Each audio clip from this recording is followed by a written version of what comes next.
बिस्मिल्लाहिर्रहमानिर्रहीम। अस्सलामुअलैकुम dear students, Ali smart guide में आप सबको खुशामदीद कहा जाता है। हमारे पास एक इम्पॉर्टेंट क्वेश्चन है, what is sum of odd numbers from 1 to 100। Question की स्टेटमेंट में हमसे पूछा है कि 1 और 100 के दरमियान आने वाले ऑड नंबर्स का सम कैलकुलेट कीजिए। अब हम इस क्वेश्चन को सॉल्व करते हैं।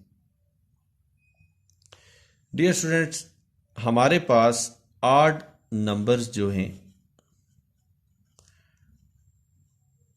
1 से लेके 100 के दरमियान ये हैं 50, और हमारे पास एक डायरेक्ट फार्मूला है सम ऑफ ऑड नंबर्स का,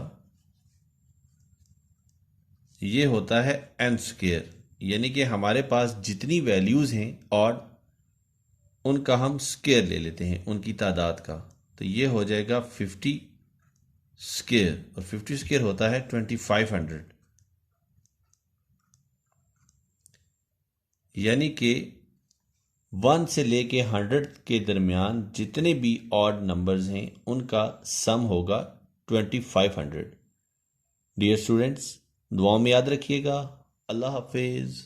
अस्सलाम वालेकुम।